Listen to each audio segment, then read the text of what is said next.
غصہ تب آنا چاہیے جب رات کے 12 بجے آپ کی جوان بیٹی بستر پر لحاف اور رجائی کے اندر موبائل چلا رہی ہے اور فیس بک چلا رہی ہے، اینڈرائڈ موبائل استعمال کر رہی ہے. آپ کو غصہ آنا چاہیے. آپ کو غصہ آنا چاہیے کہ آپ کی بیوی پورے دن بازار میں شاپنگ کرتی رہی اور شام کو گھر آئی. آپ کو غصہ آنا چاہیے کہ بے پردگی کے ساتھ وہ گھر سے نکلی تو کس کی اجازت لے کے گئی. آپ کو غصہ آنا چاہیے کہ آپ کی بیٹی اسکول جاتی ہے تو کس کے ساتھ جاتی ہے اور کس کے ساتھ آتی ہے. اس کے آنے اور لے جانے کے لیے کون آپ نے کس کو متعین کیا ہے.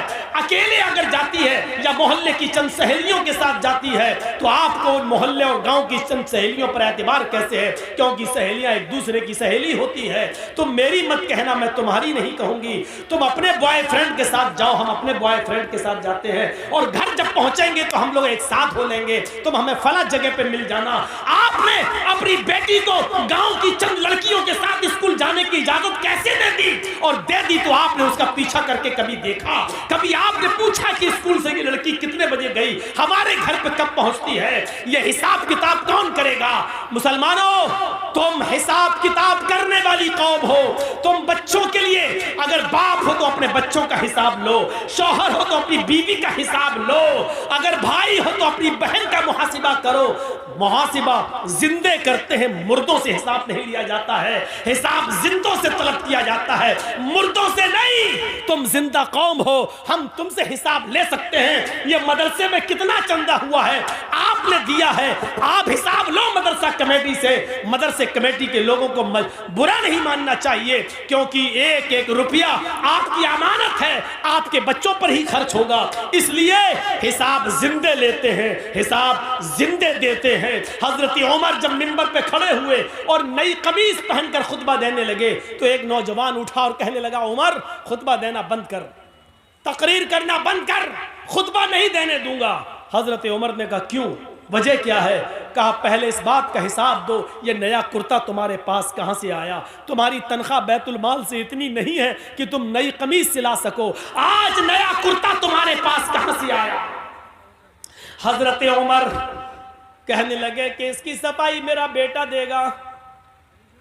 حضرت عمر فاروق کا بیٹا اٹھتا ہے، صفائی پیش کرتا ہے کہ بیت المال میں جو چادریں آئی تھیں وہ سارے مسلمانوں میں تقسیم ہونا تھی. ایک ایک چادر سب کو ملی، میرے باپ کو بھی ایک چادر ملی. میرے باپ نے اسی چادر کی قمیض بنوا لی ہے. نوجوان کھڑا ہوتا اور کہتا امیر المومنین، ایک ایک چادر سب کو ملی تھی، مجھے بھی ملی تھی. میں درزی کے پاس گیا تھا، ٹیلر کے پاس گیا تھا، میں نے اپنا ماپ دیا، اس چادر میں میری قمیض نہیں بنی.